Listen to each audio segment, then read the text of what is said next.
Welcome to the Ultimate Tolkien Tournament. This is Middle-earth Madness.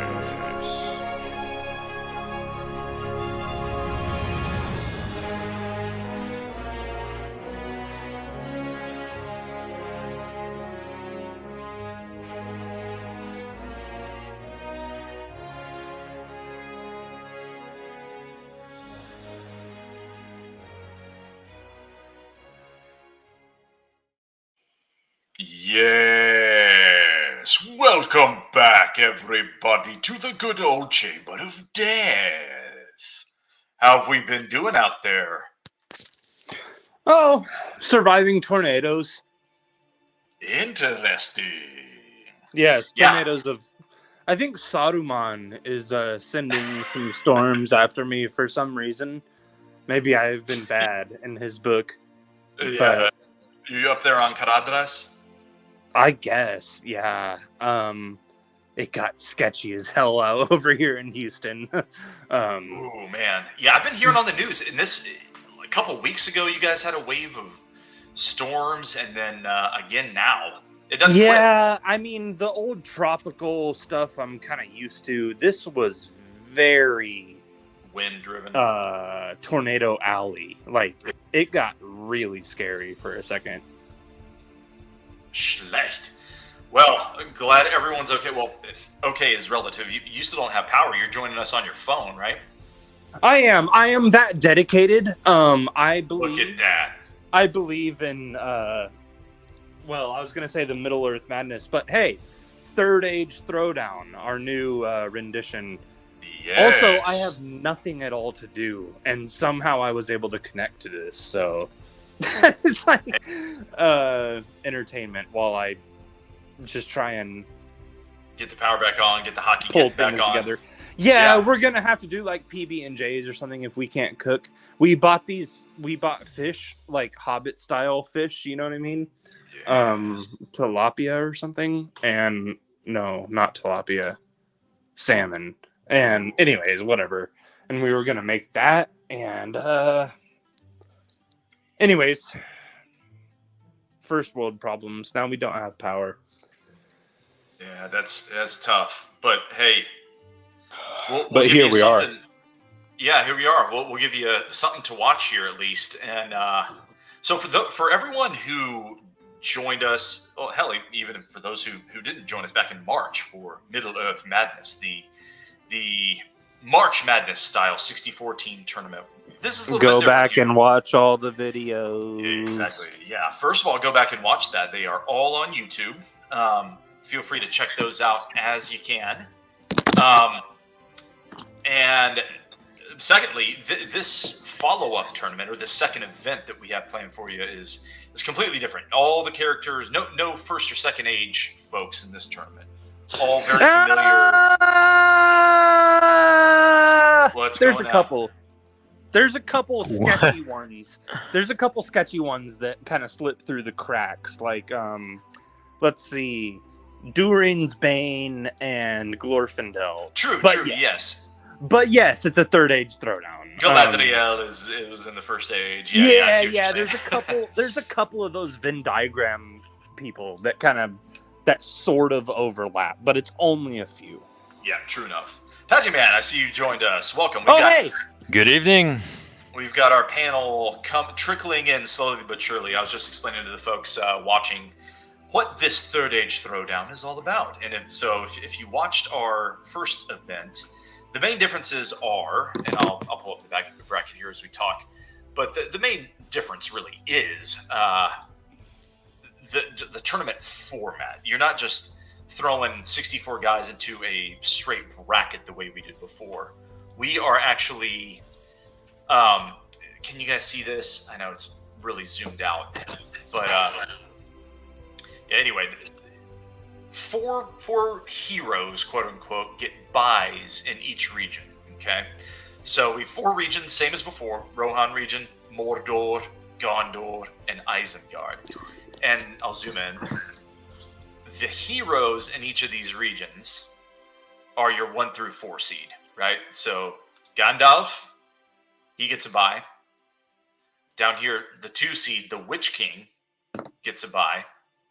Galadriel, also a bye. And Gimli. Right, so, and then in the play-in round, this first round, all your play-in characters have to duke it out for the opportunity to advance to the second round and play one of our heroes. So I won't do a full bracket overview. Go. We've got videos on TikTok and YouTube that if you want like the full bracket overview. And as we progress through these regions, we will definitely be showing you plenty of the bracket, folks. So no worries on that. But yeah, without too much further ado, I say we get into the first fight preview here. What say you, fellas? Any questions on the bracket? Let them fight. Yeah, no, I do have one question. I'm so Sure. sorry. You went over 4 heroes that get buys. Are those the only ones? I'm confused slightly. We have other folks like such as Durin's Bane. Oh, yes. Yeah, so this is just the Rohan region that's fighting tonight. That's a good point. I didn't say that. So we're Rohan region is tonight. Tomorrow night, we're doing Mordor. Okay. Yeah, 4 new heroes, 8 new challengers, right? And then we'll skip over here. What is that? Saturday night, we go up to Isengard and do Saruman, Smaug, Treebeard, Boromir.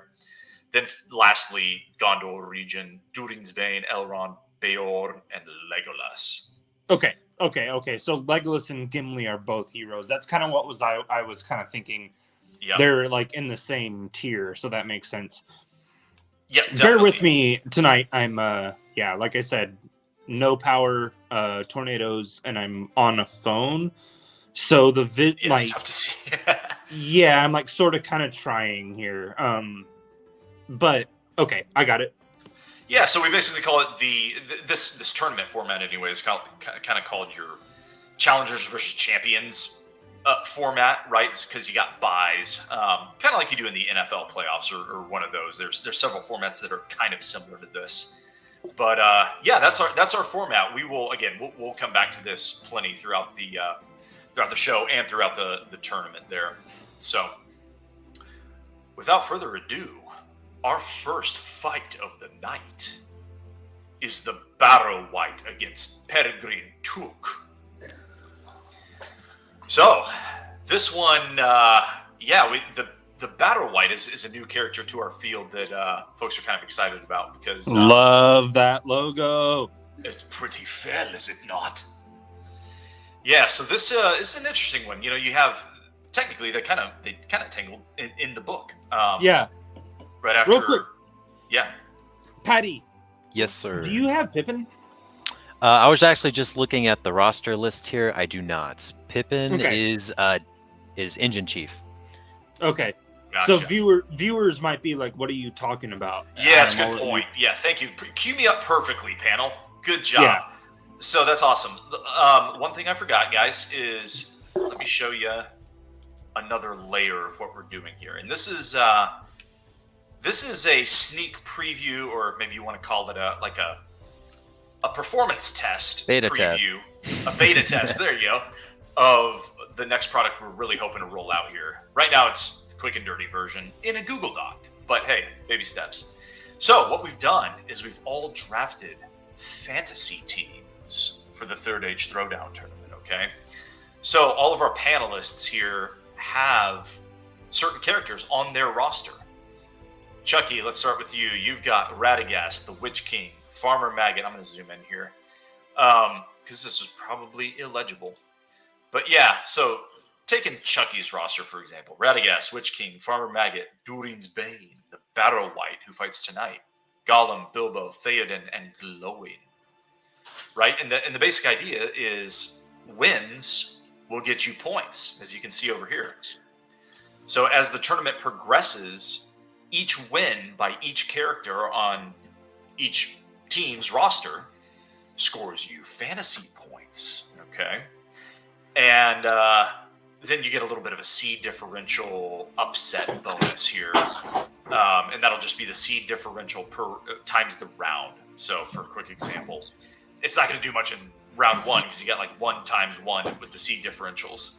But as it progresses, those upsets can be pretty valuable. For example, if it's the third round over here and you have a 4 seed line difference, if it's a 12 upsetting what would that be? An 8.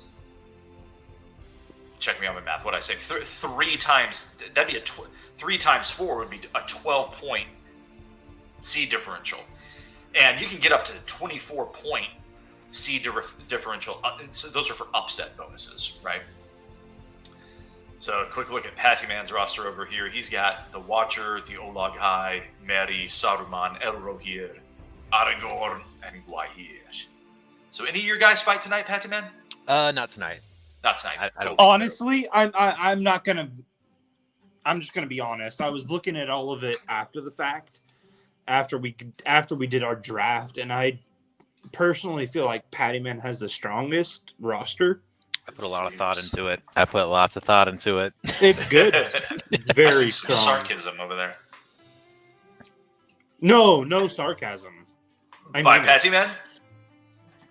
No, I'm not being sarcastic. I actually thought about it. Attaboy! Well, that's yeah, he did his homework. I could tell if you were snarking. I could tell. Nice. Cool, man. So, yeah, that's kind of what we're doing out here, guys. And, again, with that fantasy layer, that's coming. We need development dollars to get that going, which is a whole nother thing. We're not gonna like stick our hats out to you guys yet, but if you have, PSA, if you have coding friends, if you yourself are a coder or a developer, let's connect.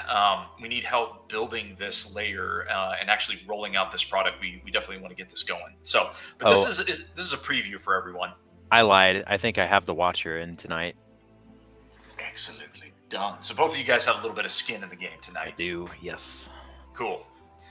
All right. So Pippin against the Barrow Wight. What are our stats looking like here? Let's take a look. I do have a question about the stats. Is this just carried over from the previous tournament? It is. Okay. Yep. So nothing's being modified for the characters that were in our first field. They're the exact same characters.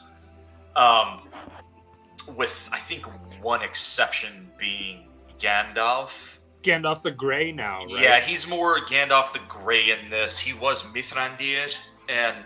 But that being said, there really is not a significant difference even with him.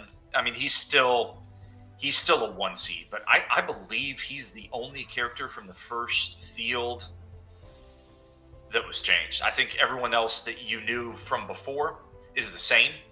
And, thing it challenges, we've got a whole bunch of new people. So, new characters, including this first guy, the Barrow Wight. So, it looks like he has significant advantages here across the board on Pippin. Good. Pippin, he's going to prefer to use melee combat with his Barrow Wight blade. Look at that. Try to give the guy a taste of his own medicine. We'll see how that works out. And it's kind of funny.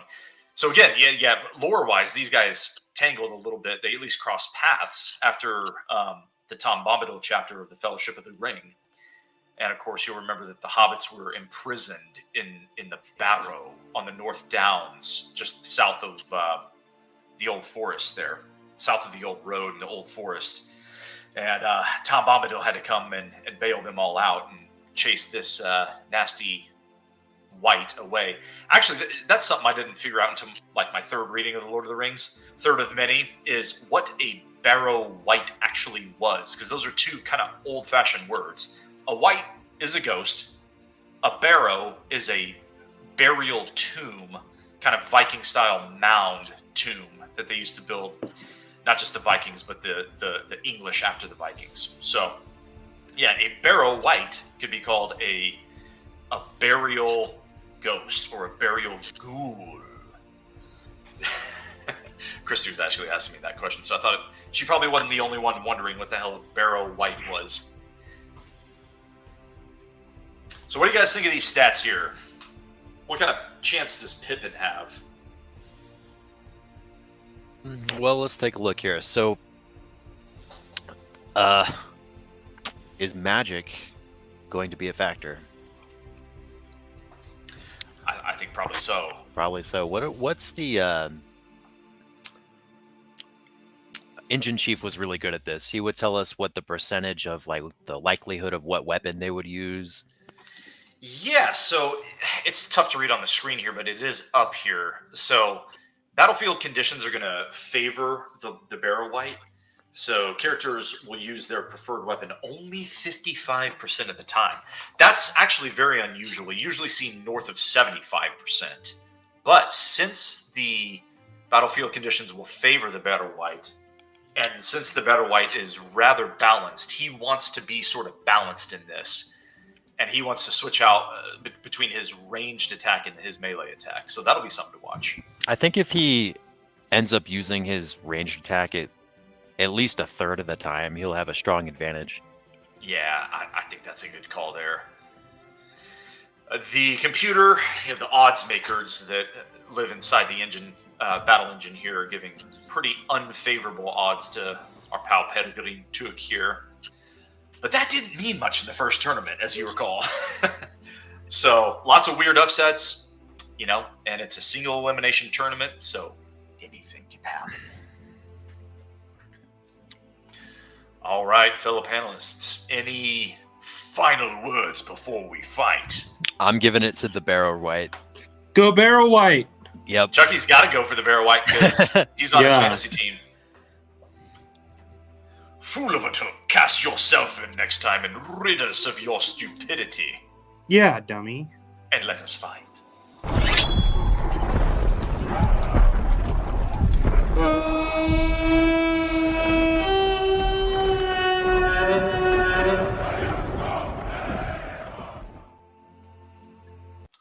The first fight of the Third Age Throwdown. We have the Barrow Wight against Peregrine Took. Let us fight! Let's go, Barrow Wight. Peregrine Took attacks first with the Barrow Wight's blade. Haha, interesting matchup. That's funny. Fails It to is engage.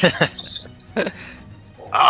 With the Death Fog, the Barrow Wight counters and misses.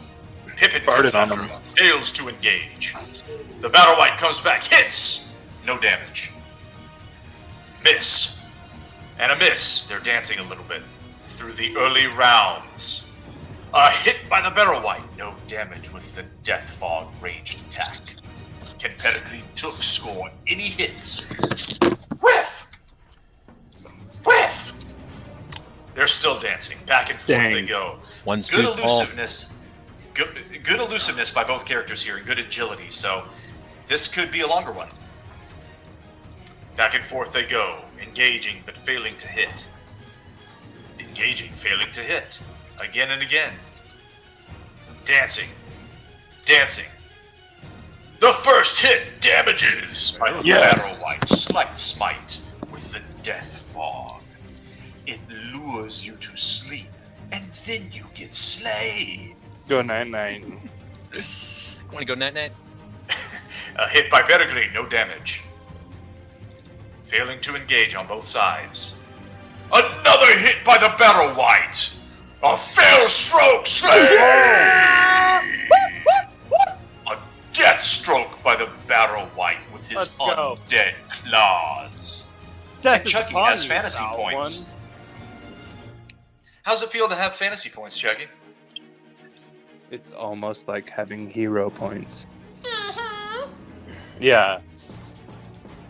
Let's go. Let's I'm a genius. He didn't even get a hit on him. We've got one fight in the books, ladies and gentlemen. Chucky's got fantasy points. Money in my pocket. Kind of. Yeah. Let's see here. Let's go back just for kicks. He's got money in his Paco so he can buy a hot Paco to put in his Paco. There you go. Yeah. And burn my Paco. So that's the Barrow Wight in the Hot first round. Paco in your Paco and burn the thigh. Hurts so bad. You even cry.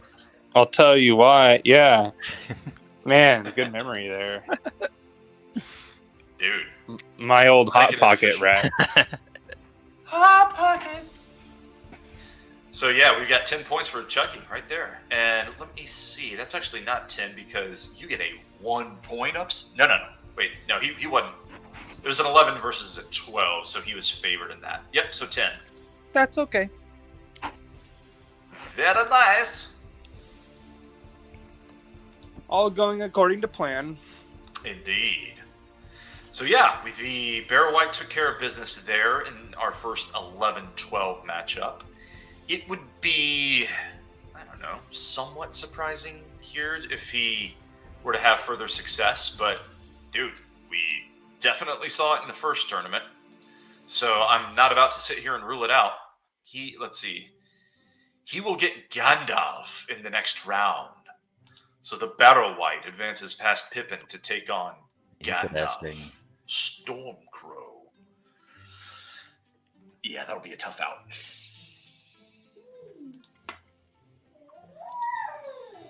The Barrow Wight will be fine. He can do it. Yeah, that's going to be gnarly. He or she, I guess Barrow Wights are, we don't know. Yeah, all we know about those guys is they were left over from Angmar and all the slain warriors of Arnor from Fornhos and Amansul and strongholds like that. And yeah, they definitely could have been chicks.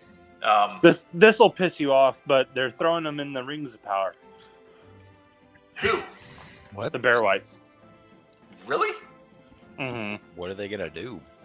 I don't know, but I was watching this breakdown earlier with about that original trailer, and in that like one shot of the elves in a circle when they're like prepare yourselves. Oh yeah. There's some background shots of ghosts and stuff like that, like behind them that are very apparent when you like zoom in. And to be honest, that's kind of cool. It reminds me of some horror movies and stuff like that with like background detail.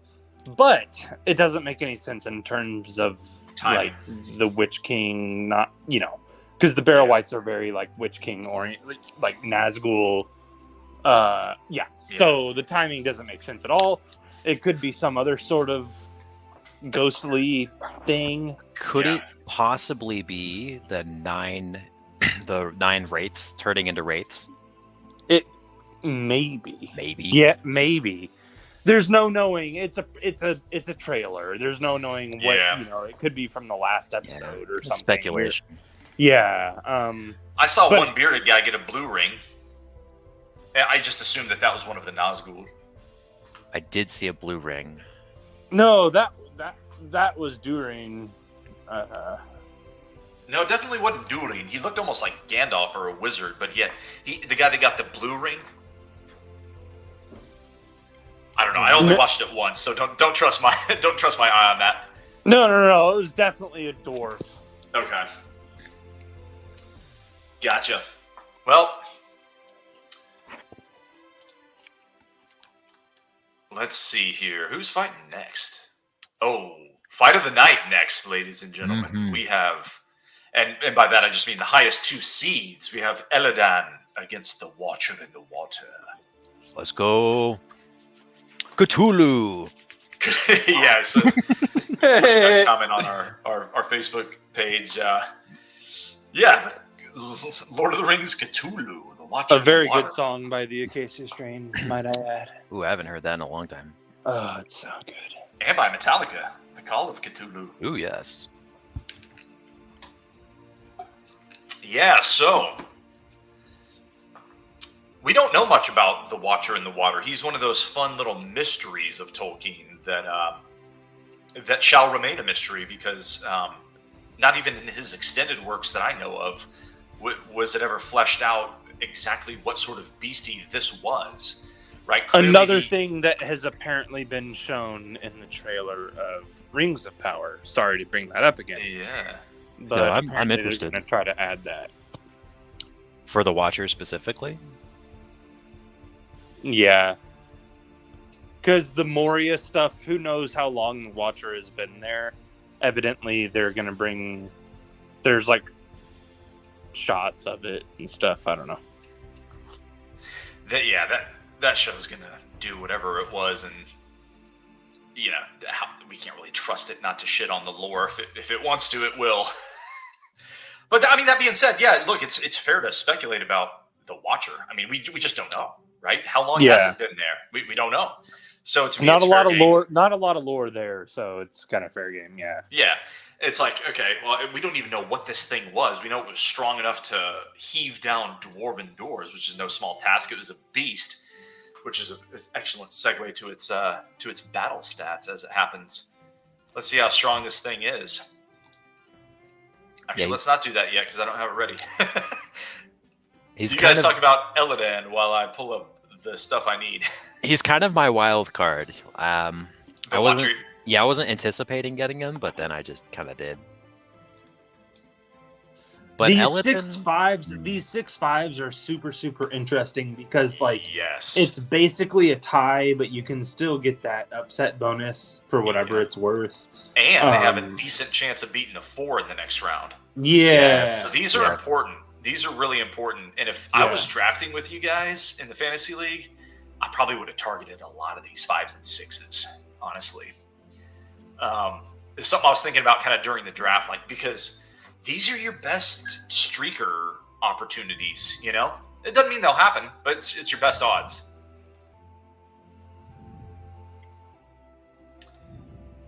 The Watcher. Where the devil is the Watcher? is there much of a significant difference between Elladan and Elro here? No, Chucky called it. So Elro here. So they're twin sons of Elrond, lore-wise. Okay. So they served with the Dunedain to watch over the Shire and really all of Eriador to protect it against the enemy. So they're sort of ranger type characters. They're half elven, friends of Aragorn, sons of Elrond.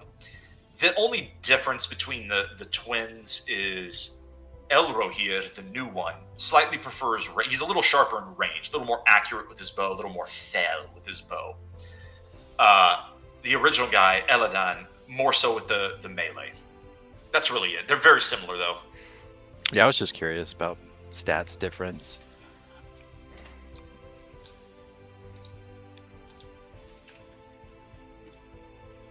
Yeah, so this one... Okay, so this one's going to be important. Let me share the screen now that I've got it up. Here we go. All right, so... Yeah, this... We've got... Can you guys see this? Yeah. The graph? Okay, cool. We got stats up. Yeah, so advantages both ways. Initial impression is that Elladan's got the slight advantage here, which you would expect is the 5 going up against the 6. But what's going to matter here? Okay, so Elro here's main stats. We've got his accuracy being an 83, pretty stout, right? He's good with that bow. He's going to want to use his Dunedain bow as much as he can. His piercing, though, is only 70 with that bow. So, well, I say only. That's decent, right? That's good. That's pretty good, but it's not elite. It's definitely not elite. So we're not thinking Thranduil or some of your Beleg, some of your elves.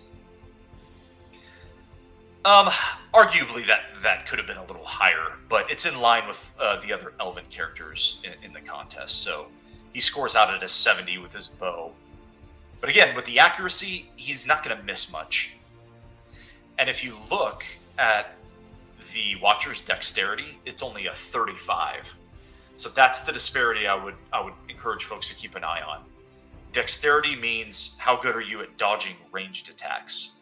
Not very. 35 against an 83 accuracy. That, I think, is Elro here's main advantage in this.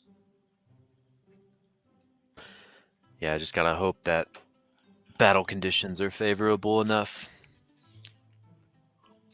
Yeah, they slightly favor the Watcher, but that just means the characters will use their preferred weapon like 94% of the time. You can see up here. 94%. So Elro here is really going to favor that bow. The Watcher is really going to prefer the sunken jows. So he'll lash out with his tentacles, That's his ranged attack.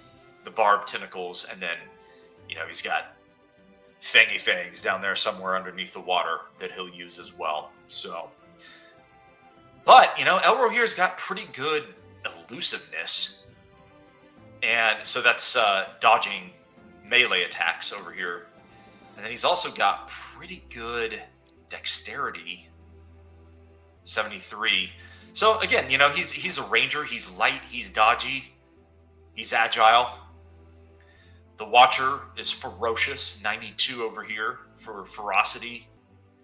And he's got a lot of stamina. So, and what does stamina do? That just enhances the damage phase of his melee attack, right? So again, quick refresher here. These red ones here are melee. Blue one here, melee defense. And the green, melee offense, accuracy and piercing. Excuse me, ranged offense, accuracy and piercing. Ranged defense, dexterity and deflection. So, yeah, sorry, which stat were we just saying that the Watcher excelled in? Ferocity. Yeah, ferocity and stamina. So, pulling that back up. Ferocity is going to determine how likely it is that he gets a strike in for melee. And then once he gets a strike in, it'll be 1/3 of his damage along with his stamina. So go ahead. 2/3 of his rate, his melee attack damage phase is very strong. The third of it is magic, which he sucks at. But he's 2/3 very, very fell in terms of melee attacks. Patty Man, you were saying? Yeah, so we should be anticipating that if he can hit him, he should be chunking him down pretty good. Correct. But he needs to hit him. So he needs to hit him. That's we'll exactly see. Right. Yes. So, picks real fast, gentlemen. Who do you got in this one? I mean, I have to pull for the Watcher, but I'm not liking these odds. You got to pull for the Watcher. That's right. He's on your fantasy team. Chucky? We lost Chucky for a sec. No worries. We'll get him back. He's having challenges with his power tonight because of the storms in Texas. Yeah, that's insane. Yeah. So without further ado, let us fight.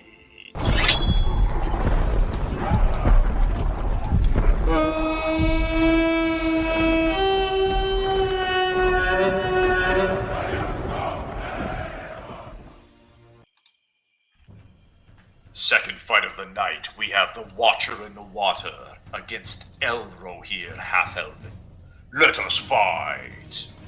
First attack by Elro here with a bow, but misses. The Watcher comes back, hits, doesn't do any damage. Elro here, another shot, a hit, slight smite. Ow. Shot it in the face, Patty Man. 35 damage. Watcher comes back, hits, doesn't. Another shot. Another hit by Elro here. Oh Slain! my god. A beat down by the half-elven son. What a letdown. Elrond. Ooh. Like, sorry, Patty Man. Put Sorry. up a fight, man.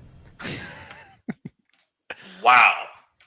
Yeah, that was way more one-sided than I would have foretold. Holy smokes. So what happened there? She shot him once. Significant damage. Watcher comes back, sunken jaws. He hits but doesn't do any damage. And then the second shot is a kill shot. Not even a death stroke, but just a heavily hewn. Damn. Okay. Well, Elro here putting us on notice there that he's not one to be messed with.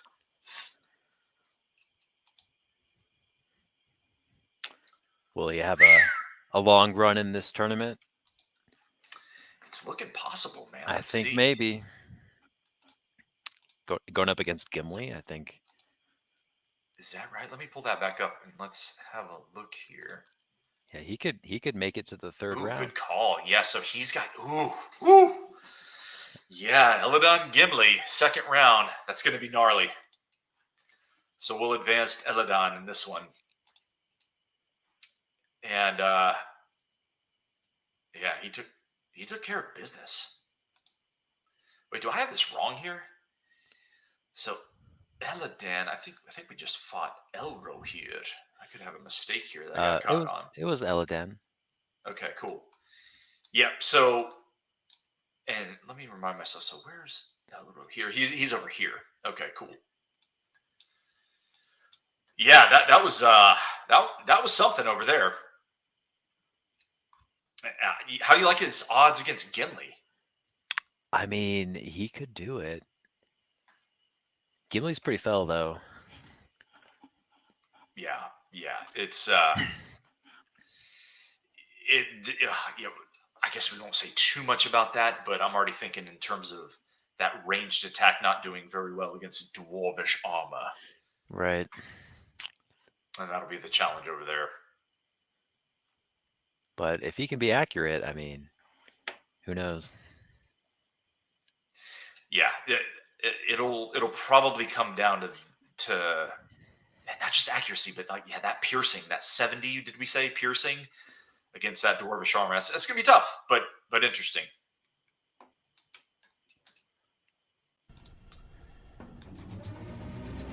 So, oh, that's the wrong music. Look at that. All right, we got the right music. Next fight, we have Shelob against Balin. Initial thoughts about this one, Patty Man? You know, I would imagine Balin should be able to win this. I'm not too sure what his stats are, though. Yeah, we'll look in a second. I think... maybe... Just hunch-wise, I mean, Shelob's obviously the higher seed. She's going to have some more advantages. But, and Balin, he doesn't have the elite stats being one of the older doors. But, with age comes experience. So he's a gnarly, crusty bastard. Yeah, now that I think about it, I think Shelob would actually be pretty tough for him. Tough out? It would be a hard fight. I think Shelob's going to win this. Yeah. So... I mean, I don't think he has Sting, right? No. Dwarven Mattock. No power. Yeah, right. So, yeah, let's take a look at the stats here in just a second. But firstly, I wanted to show folks the battle flow. Oh, yeah. Quick recap here. This is how our battle engine works, guys. So, if you aren't here for the March Madness, the Middle-earth Madness style tournament, it's the same exact battle flow every battle. None of this has changed, okay? So, we're going to start over on the left with, which character prefers ranged attack. And then you'll go, depending on your answer, if one does, you're up on this pathway on the top. If both do, you're down here on the bottom. And if neither do, you have your melee flow, as you can see in pink here. Then you progress through the battle stats that each character has. Each come into play at each phase of the battle. So you have virtual dice rolls to engage, just like you see with your favorite tabletop games, whether it's Lord of the Rings minis or Dungeons and Dragons. You have all of this is randomized by dice rolls. So regardless of what the stats are, even if you have a heavy advantage, that basically just means you are rolling more dice on every dice roll against your opponent at every phase of battle throughout this battle flow. Does that make sense, Patty Man? Yeah, very reminiscent of tabletop mini games. Exactly. So, any questions about this flow while I pull up the next battle here? Or comments? I suppose you say having an advantage means having more dice rolls. How is that dice roll number determined? So it's this is the question that defeats calling it dice rolls.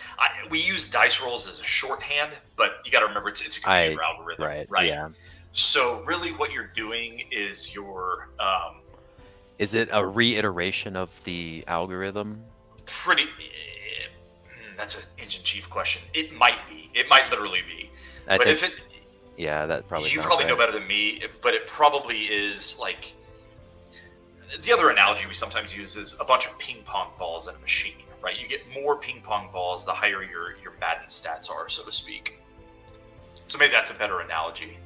Yeah, I would imagine, without getting too technical, that if you were to have a higher stat for rolling to hit, that algorithm would reiterate itself more times, giving you a higher average outcome. I believe it's very similar to what you're saying. Yeah. That sounds... Yeah. I think that's what Engine Chief was saying. Yes, and so I'm not able to add too much more specificity to it, unfortunately. Honestly simulates tabletop games pretty damn well. Yeah. That's good. That's good. Yeah, and that was the goal. And so, yeah, just to finish this flow really fast. So, different stats come into play with each level of the progression, right? If you rolled a strike, you're using one character's agility against the other character's elusiveness. I think I said that correctly. Let me remind myself. So on that phase, yeah, so when you're talking about rolling to, I was talking about engaging. First step is to engage, and that is going to be one character's agility, again, with the offensive stats at the top here, against the second character's elusiveness. I think I was saying that correctly. Sorry about that. Yeah. Yeah, so the next phase, you go to striking, which is going to be ferocity against armor, I believe. Let's check that. Yeah, striking ferocity of one character against armor of the second character.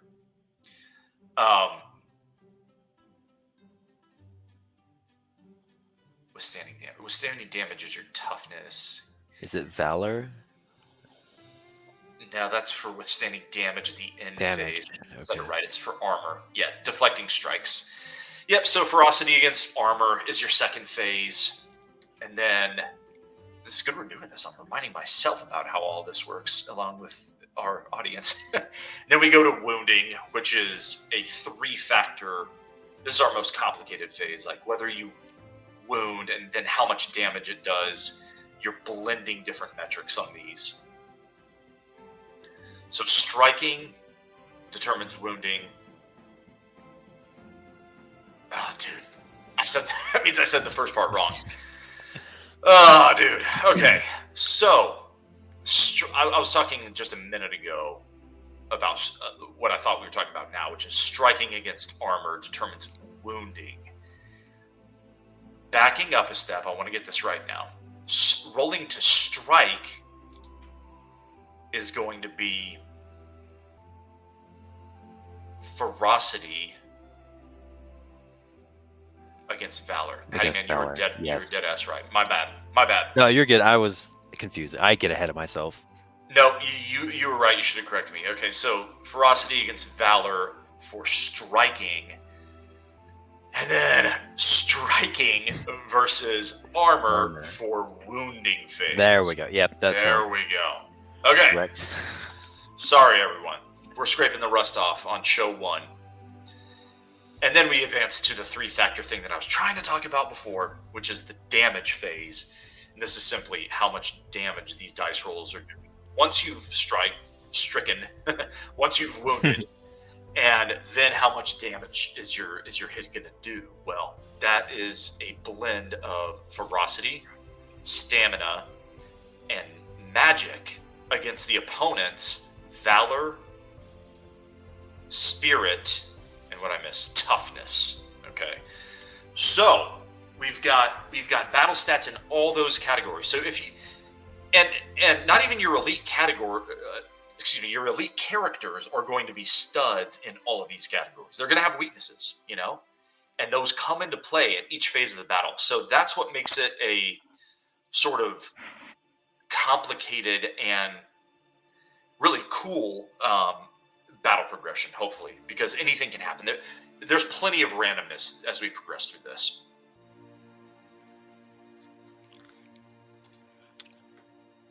Anything else I slaughtered there, Patty Man? No, I don't think so. Cool. So, with our battle stats in this fight, looks like battlefield conditions are going to favor Shelob, so they're still going to use their preferred weapons about 92% of the time. So what are their preferred weapons? Well, Shelob prefers melee with her venomous fangs. Balin prefers melee, of course, like all dwarves do, with his dwarven mattock. And just so people know, a mattock is basically a pickaxe. Yeah. So this version of Balin, you got to remember, for most of Balin's life, actually, he was sort of a vagabond, an outcast of Erebor. They didn't have access to all their fell blades and badass armor, right? So that's baked into his stats a little bit. He's sort of a wandering dwarf, and so they were really forced to use whatever they could and become pretty resourceful prior to the mission of Thorin's company, which takes us through the events of the Hobbit up to the Battle of Five Armies, right? Then afterwards, in the later stages of Balin's life, of course, he famously tries to liberate Khazad-dûm from all the spooks and baddies that lived in there. And when I say baddies, I don't mean hot chicks. I mean actually like evil creatures. Just to clarify for you younger people. So yeah, Balin goes and he unsuccessfully voyages to Khazad-dûm. They had a cave troll. They did have a cave troll and something darker. So this is a little more even than maybe some of our earlier play-in fights. This one, the computer readout says, odds makers give close to even odds to Shelob, but she should be favored, but really it's not by much here if you look at the curve. It's very close. It's very close. And so if you're picking an upset here, you might like Balin. Just wondering who has who. It's looking like, let me see. Shelob's main advantage is going to be with spirit, with striking, and with ferocity. Balin's main advantage is going to be with valor. He's a brave bastard, takes stones to go into Moria when it's infested with evil. He's got 90 valor. He's got a pretty good armor advantage, although not overwhelming. And the rest is really close. So we'll see who, in this 10% of the time when they have to use their backup weapons. Balin's backup, his ranged attack is not very good. He's got 62 accuracy to only 62 piercing over here. Not gonna be able to count on that against Shelob, right? Whereas Shelob, I think let me see, she has a decent ranged attack with the webs, so it's not accurate. Mm-hmm. No, I lied, dude. She's got an even worse range attack. So this is gonna be a melee fight. They're gonna have to duke it out in person, close and uncomfortable. Yeah, this is gonna be a fight of attrition. Who you like? I think Balin's got this. Very nice. I'm pulling for him. Let us find out, shall we? Smack him with the mattock. Let us fight.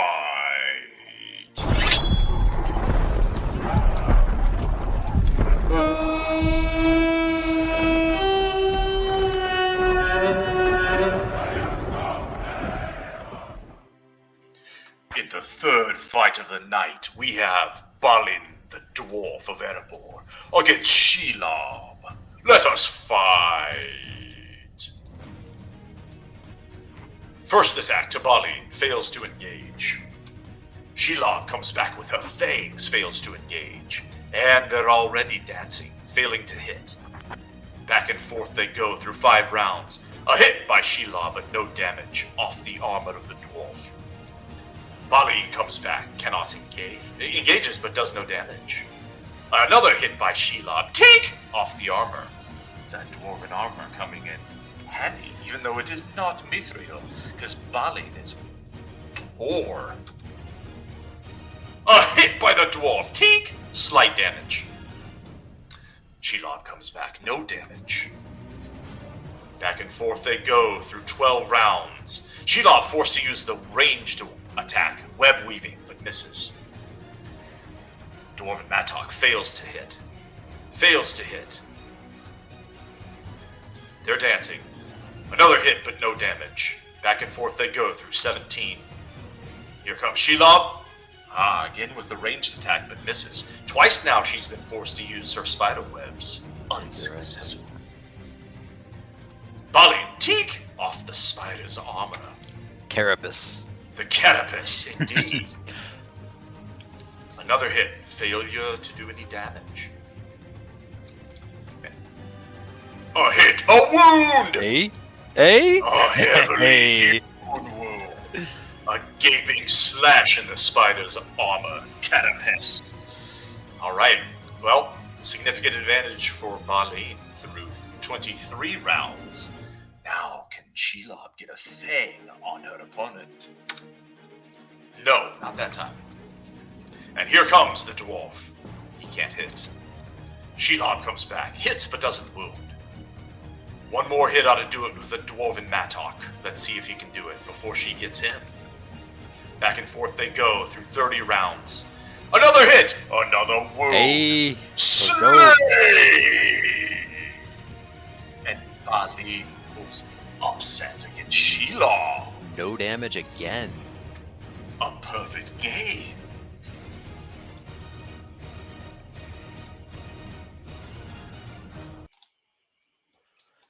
So these supposedly close fights have all just been one-sided. Yeah, and that's the battle engine for you, right? Could you argue that this was close? Not really, but it went 31 rounds before. Yeah. So, I mean, Shelob's hanging in there, dodging everything, and then, you know, all it takes is 2 strokes from that dwarven Mattock, and she was hurting. She was hurting after 1. So, that's a very interesting one, because I think if we really do our best to picture those 2 characters the way they were in the story, I think you'd probably say it was unlikely that Balin could have slain Shelob. But you would have said the same thing about Sam, right? Yeah. Now, to be fair, Sam had the File of Galadriel and an enchanted spider-killing secret weapon, Sting, right? So... And balls of steel. And balls of steel! Yes, indeed. Yes. Yeah, I don't, you know, I won't judge Balin's balls. He could have balls of mithril. Or if not mithril, at least iron. She definitely had the opportunity to do damage, just never landed. Yeah, no kidding. And she was forced to use that ranged attack a couple times. Which is, yeah, that was kind of weird. Yeah. Did he ever use his ranged? I don't think he did. No. Nope, I'm not seeing it in the readouts here. Her twice, him, not at all. She miscalculated. Indeed. So that's 3 fights in the books, ladies and gentlemen. Keep dropping comments. We love the comments. We will read them on screen if they're appropriate, or at least semi-appropriate. They don't have to be totally appropriate. We like inappropriate comments around here in the Chamber of Death. What do we got? We got... Oh, yes, we've got like and subscribe and do all those sort of things that we always ask you to do. MiddleEarthMadness.com. Check it out, guys. It's a cool website we built for you, and it's got all the info you need on battle stats, on characters. It's a little bit light on the lore. Our other content goes a little more heavy on the lore, that being really our videos. But it's got little character descriptions on there, along with the battle stats. And Guys, the website is phenomenal. Go check it out. It's really cool. Lots of cool art. Check it out. I like just going on the website and just looking at stuff in between these fights. And I find myself going to the YouTube as well, just to kind of relive the moments. Definitely, yeah. There's some awesome moments, some awesome fights in our first tournament. We and there will be in this one as well. Yeah, we've had a couple beatdowns tonight, so we're starting off strong here. But yeah, well said on the website, man. Much appreciated. And yeah, go check that out. Social wise, we're on all your socials, so just pick your favorite one. We're on there. The easiest way to access all those socials, though, is either our link tree or really the website. The bottom of every page on the website has links to all our socials. So that's your best bet. Yeah, follow us on Facebook. Definitely. Insta, if that's your thing. TikTok. All the things. And I want to know what everyone else's predictions are. So leave that in the comment too. 100%. Well said.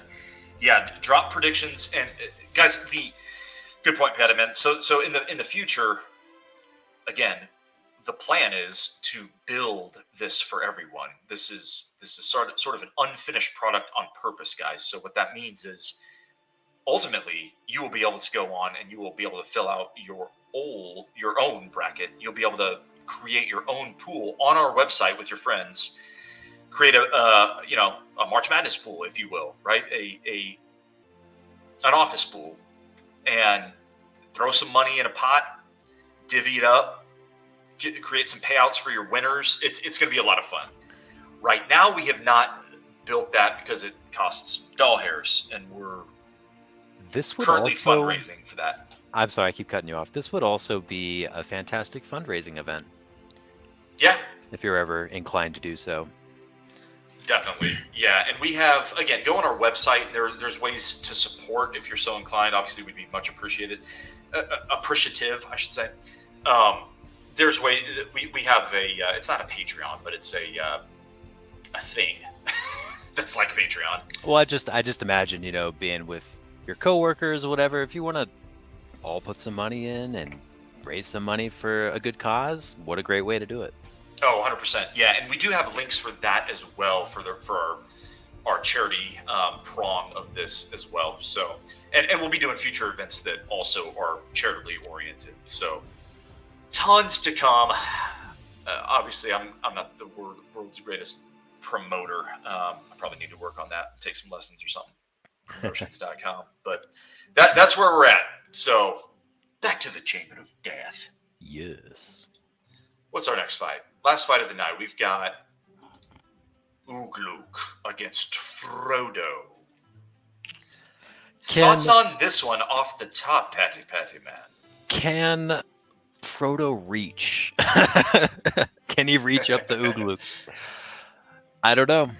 Is he wielding Sting? He is. Yeah, Frodo's the same as in the last one. So he unlike hobbits, unlike the rest of the hobbits, I should say, has significant armor advantage and attacking advantage with his blade. All right, so that's good to keep in mind.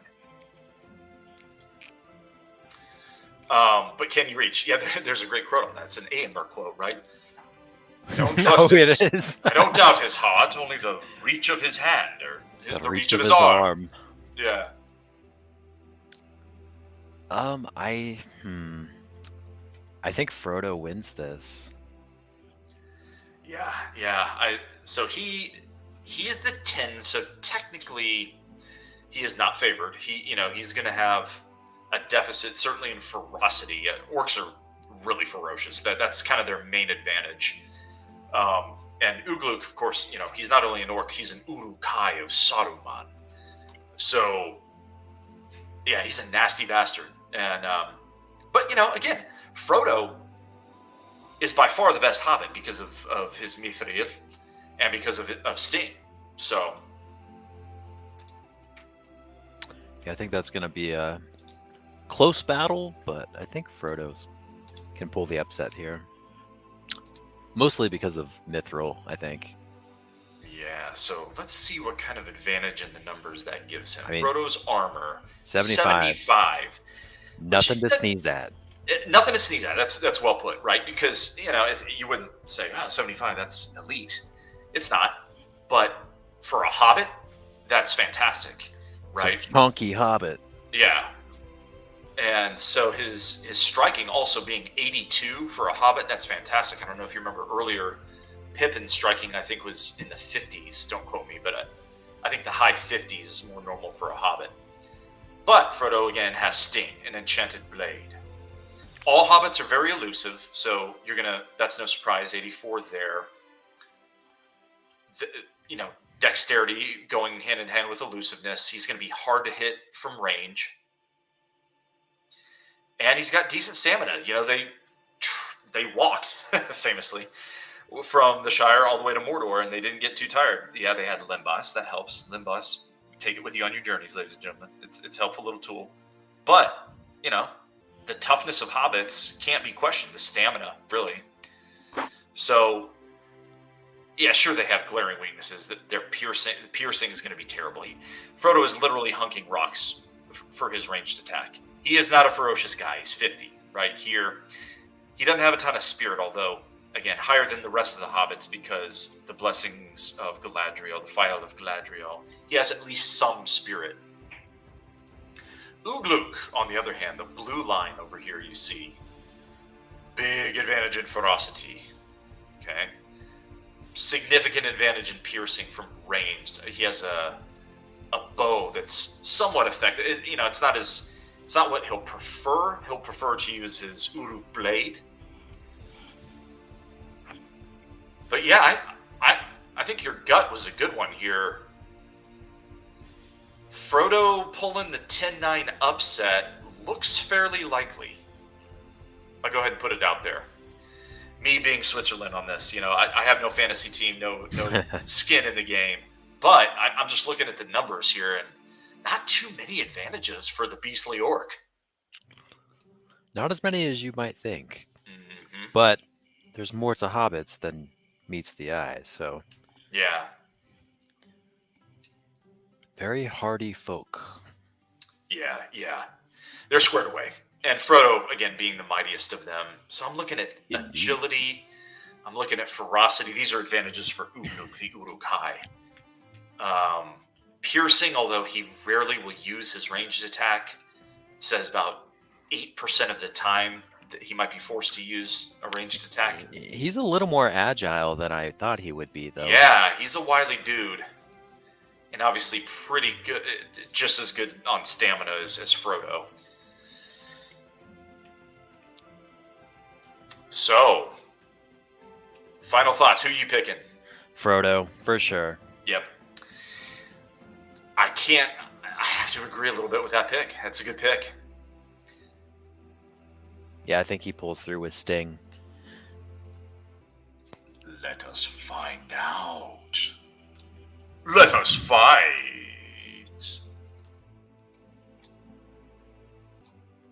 Wait for it. Now let us fight.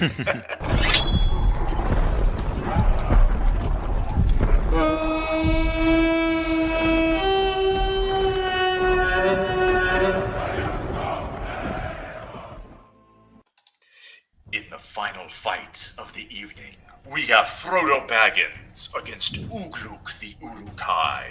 Let us fight.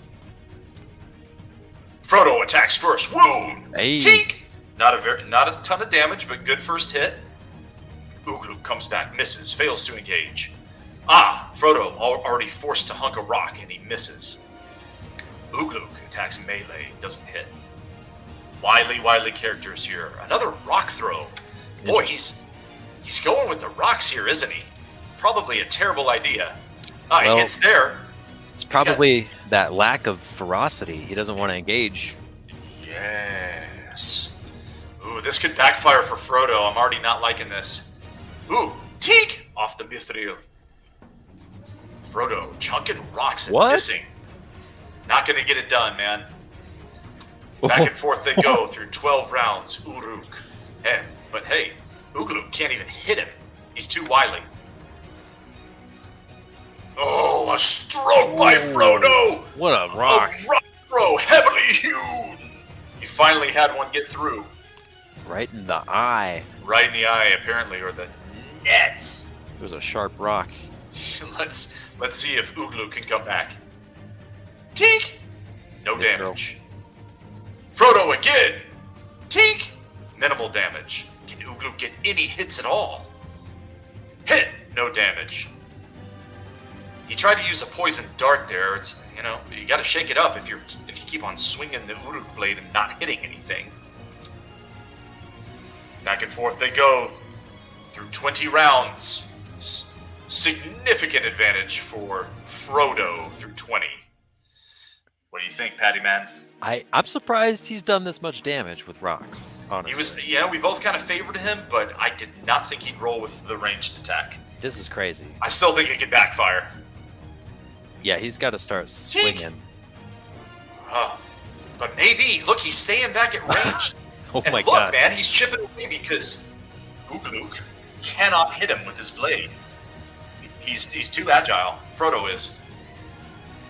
So maybe I'm wrong. Maybe this is a good strategy for the Hobbit. Whiff! Okay, can Ugluk get a stroke here after the miss? A hit! No damage. Frodo comes back. Hit! No damage. Ugluk swings again, hits! Can't damage. All glancing blows, no cutting. Can Frodo pull the perfect game in this? Tink! Ooh, again. Failure to do any damage. Another hit by Frodo! Wow. A slight smite. And Frodo has the Ugluk on the ropes. A perfect game so far and a perfect strategy by the Hobbit. Can Ugluk do anything? Anything at all? An attack, nothing, can't even engage. An engagement, but can't hit by Frodo. Hit, no damage. A hit by Frodo, no damage. A hit by Ugluk, cannot damage. Man, even when he's hitting him, the Mithril or Fate or something, maybe he's parrying with Sting, something's working for the Hobbit. Back and forth they go through 40 rounds. A hit by Frodo, is that enough? Slay! Wow, that was a massive wound. Beat down by Frodo, immaculately executed. Was that? Oh my god. That last rock did 100 damage. Wow. So, totally unexpected strategy there for Frodo, but it totally worked. Look at that. Well, interesting. It says Sting is his less favorable weapon. It does. Yeah, in this matchup, In right? this matchup, yeah. So, he was onto something there with the scouting report. Scouting report, of course, in quotes. What the battle engine does is it references, quote unquote, regular season matchups, right? So, Frodo's actually played behind the scenes everyone in a round robin to give us these sort of quote unquote scouting reports that the computer uses to sort of predict fights in the intro phase. It's not super reliable. Again, it's kind of a one-off, but it gives you some starting point to start discussing and chopping stuff up there, right, about the stats. So, man, really good strategy by Frodo there. Obviously, it worked. The criticism is obviously going to be, how could he possibly do that much damage with rocks? Literally chunking rocks. That's his ranged attack, because he's a hobbit, right? Well, first of all, the battle went 40-something rounds, okay? And most of the rocks were not effective. But what this allows him to do is never get hit, because he's using his agility from distance, right? He's using his main advantage, his elusiveness and his agility as a hobbit. That's where hobbits shine, right? So, yeah, I mean, we pointed out in the pregame phase, those were strengths of Frodo, and for all hobbits, right? But the way he used them there was actually pretty clever in this fight. I mean, people will say, how can you win with a rock? How would you feel if someone chucked 6 rocks in your face as hard as they could? Yeah, even if they probably were kill 4 ya. feet tall. Even if they were 4 feet tall. Concussion? Death, maybe? Yeah. Death. Exactly. So that is where we are at. Let's see where we're at in terms of the bracket. Where are we leaving things tonight? Good question. So, fight 1. The Barrow Wight handles business against Peregrine Took and advances to play Gandalf in the next round. So we'll fill that in after we're off the air and we'll update the bracket. In our second fight, Elladan. Wait, I'm already forgetting. Elladan handled business against the Watcher, correct? Yes. Yeah, because he was on your team. So Elladan, we will advance to take on Gimli in the second round. That's going to be sweet. That's going to be a great fight. Yep. Then we had Balin pretty much dominate Shelob in a sort of unexpected fight there. It was perfect. There was no damage. No damage for Balin. Yeah, so he executed his game plan too in a big way. And he will advance to take on Galadriel. Dwarf against elf in that one. 8 seed against 3 seed. And then lastly, as you just saw, Ugluk was slain in a perfectly executed match by Frodo Baggins. Did the Barrow Wight take any damage? I want to say yes. Yeah, he had some damage, but maybe not a lot. Yeah. So that's 3 perfect fights tonight. Let's see. Was Elladan perfect? Yep. Wow. And Shelob and Ugluk, they didn't do any damage. But yeah, we won't be seeing that again anytime soon. That's completely bizarre. And so which upset did we have? We had Frodo over Ugluk, Balin over Shelob. And those were our 2 upsets. Yes. Okay. Well, let's give credit, our last thing of the night here, to our winners in our fantasy bracket, fantasy scoring table. So again, if you weren't here at the start of the show, we are running a proof of concept for our Middle-earth Fantasy League that is currently under construction. So help me out if you would, Patty Man, and tell me who owns who. So you had... Oh yeah, I have it right here, I think. So, in this region, looked like Chucky had the Barrow Wight. And yeah, then, we gave him 10 points for that. And then Elladan was Haunties. Ah, thank you. Elladan. Balin looks like... Where are you, Balin? That's also Haunty. Oh, Haunty. And then Frodo is Engine Chief. Okay, so we had Elladan.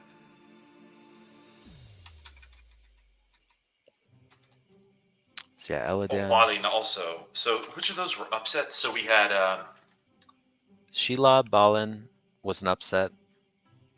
okay, yes, Balin that's upset worth Shelob. 11. And then Frodo upset Ugluk. Who's got Frodo? Let's see. Oh yeah.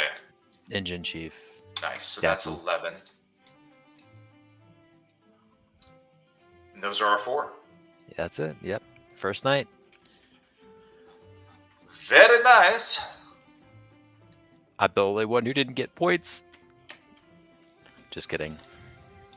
Hey, I didn't get points either. If it makes you feel better. Switzerland. Sorry, I thought I was sharing the screen there as I was populating. Yeah, I'm totally Switzerland over here. Sorry, guys. I thought I was sharing screen on this. So I was just back here populating these the scoreboard here. So we have 11 for Balin because he gets the upset bonus. The upset, again, is the seed differential times the round. So, again, in the first round, that's first round times 1 difference in their seed rank. 1 times 1 is 1, plus 10 is 11. So, 11 for Balin and Frodo, 10 for Elladan and Barrow Wight. Hanti is in the lead with 21. Good night for Hanti. Yeah. All right, ladies and gentlemen, we will wrap there. Any final words, Patty Man, or from our panel, or from the audience? Anything in the chat? All I can say is it's just the beginning. We got a lot more to go. Yes. And Hanti's not going to be in the lead for long. Exactly. Awesome. Yep. So same time tomorrow night, everyone. It's 8:30 Eastern. What is that? 5:30 if you're out west on the Pacific Coast, and everything in between. Patty Man, you are on Mountain Time, so for you that would be 6:30. Yes. And we hope to have power working in Houston, where some of our panel is. They had some gnarly storms roll through there tonight, and we are without 2 panelists because of it. But so it goes in the Chamber of Death. All right, Patty Man, thanks for joining us, man. Good to hear you again. Glad to be doing this again. Fights are back, man. Fights are back. Honestly, I look forward to this all day. I'm like, I can't wait to get home. I want to do this. Hell yes, I love it, man. Well, thanks to everyone else for watching, and hopefully y'all agreed. Tell your friends, man. Get the word out. Let's grow this thing. Let's get all the Tolkien fans out there on board, man, because again, we know you're out there. It's only the beginning. We know you're out there, yeah. You and Tolkien nerds. Totally, dude. Yeah, you're one of us. We're one of you. It's gonna happen. Come into the fold. Field of Dreams reference for you, right? If you build it, they will come. Guys, we're building it, and so snag all your friends. And since we're building it, doesn't that by extension mean that we are gonna make you come? Wait a minute. What? What? And with that, ladies and gentlemen, we will exit the Chamber of Death. Thanks everyone for watching. Really appreciate it. Check out the website. Do all the social things. Follow us on all your favorite platforms. And until the next battle, remember, as Professor Tolkien says, you can only come to the morning through the shadows. And where there is life, there is always hope. You are never out of the fight.